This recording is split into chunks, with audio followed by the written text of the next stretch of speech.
All right. Do you want me to do my blowout now?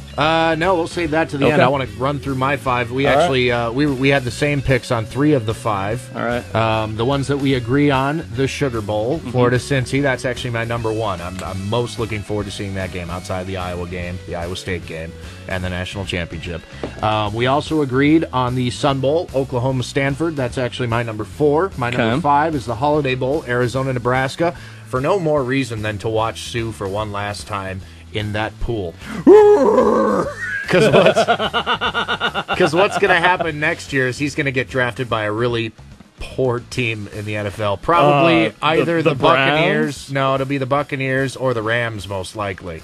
Really? Oh, yeah.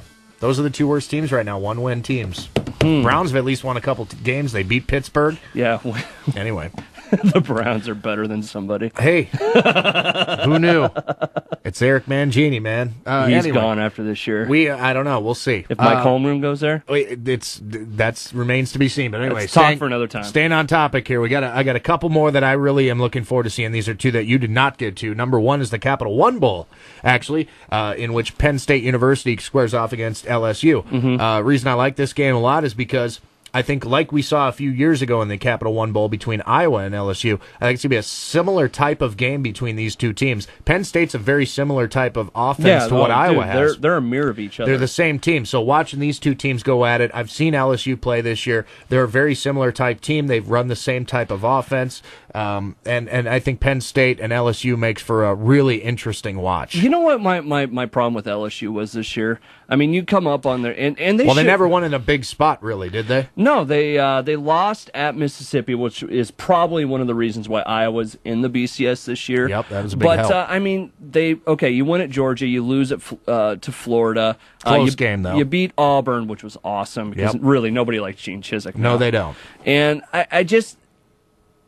They were that team. I mean, that's a tough place to be in. A team where in most conferences they'd probably be the champion right now, and in a BCS. But you have Bama and Florida. Ole Miss in the SEC is like Oregon State is in the Pac-10. They're the team that ruins somebody's day every single year. It just happened to be LSU this year. LSU played Florida extremely tough. Low-scoring game, 13-3, was it? Yes. Yeah. And then they also played Bama very close, within 10 points. So LSU, a very good team nonetheless, and Penn State, we know what they can do against everybody except Iowa, that is. So I think this will be one of the more interesting matchups. And just to wrap up here, my other pick that you did not pick was the Meineke Car Care Bowl, which normally who the hell cares? The what bowl? The Meineke Car Care Bowl. I decided to get the plug for Meineke in there in case they're watching. Meineke, give me some oil changes. Shameless plugs. Yes. Anyway, the reason I like this game, Pittsburgh, UNC, North Carolina. Reason I like this game, 2 former NFL head coaches, Butch Davis, Dave Wanstead. They both run their programs like pro teams. I love the freshman from Pittsburgh, amazing running back, Deion Lewis, isn't that his name? I believe so. I'm really horrible. Amazing. Badass me. Dude's a badass, okay? So I think the 2 former NFL coaches, I think the 2 offenses, which UNC actually underrated this year if you haven't been paying attention. I like you. I really did look at this bowl game. I think it's an interesting matchup. UNC, they're that team that they're a basketball school. Yeah, nobody knows anything about their football team. No one's ever going to say that they're not a basketball They're not school. filling their stadium. No way on Saturdays. But they are a team that is on the rise. I mean, for a lot of years, they only had 1-2 wins a season, something like that. But they are on the rise. They're going in the right direction. And this is a game, I mean, if you go in here and you beat Pitt, you're sure as hell going in the right direction. Yeah, I don't think they're going to win the game. I think Pitt wins the game by virtue of their strong running game, amazing running game. In fact, future Heisman, I'm calling it right now. Yeah. Deion Lewis, if that's his name. I think it's Deion Lewis. He's a freshman. I think Pittsburgh wins this game, but UNC head in the right direction. I think Butch Davis, amazing coach, despite what he did in the NFL, which was close to nothing. Of course, that's what happens when you coach Cleveland. But Dave Wanstead equally as strong. I just really like the matchup between the 2 teams. So you know what's good? You know what else is going to be interesting about this game? How bad of a taste does Pitt have in their mouth right now? After the Cincy game, absolutely. If they win that, they would have been in the Sugar Bowl. Yep.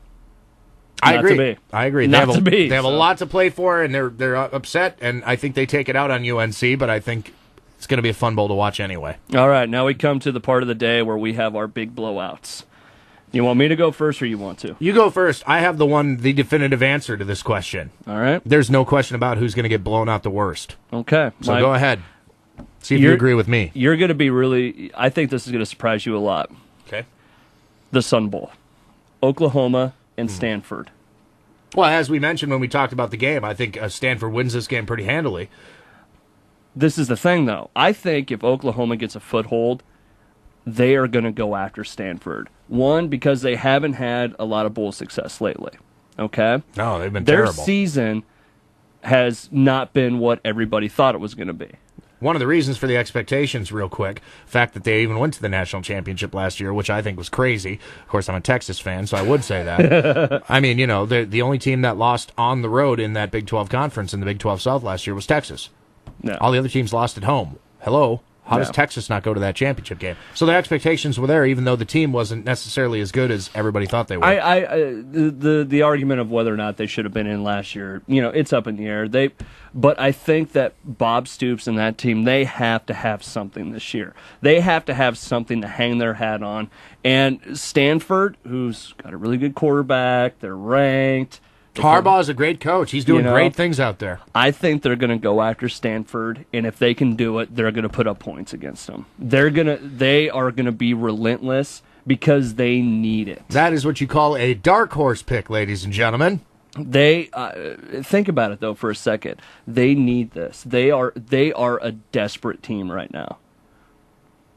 I don't know, man. I can't say I agree. I think Stanford wins the game. I don't think it's going to be much of a contest. I think it could go either way. Don't get me wrong there, but I think if Oklahoma gets a foothold and they can start moving the ball, I think they're going to go after this team, and they're going to go after it big. Like I said, dark horse pick from B-Sox. Who knew? I'm just saying. I told you it was going to be surprising. Once again, the definitive answer, yours truly, I've got it right here. It's Texas Tech. It's Michigan State. It's the Alamo Bowl, and there's no way. That's an easy pick. The definitive answer. Who's going to argue with me on this? Michigan Nobody. State got 8 players suspended.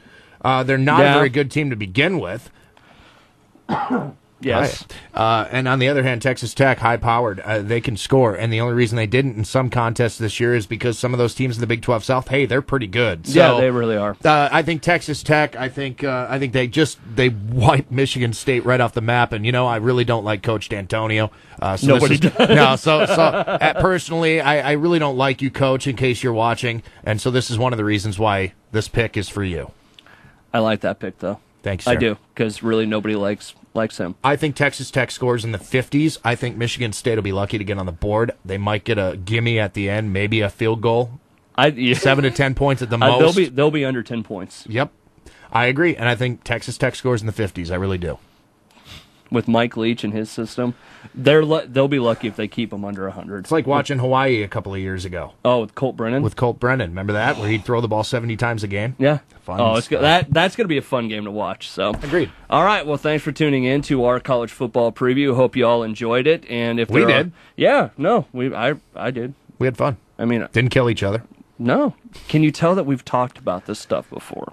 Few times. Anyways, we'll do this again in the future. I mean, there are a couple more sporting events coming up. Like there's some kind of championship game in the world of pro football. Yeah, and then also there's this thing in March. It's got a really catchy nickname. I think it's basketball. I think it's college basketball. I can't come up with it right now. Maybe we'll have to think about this. Okay. Well, thanks for watching. Thank you.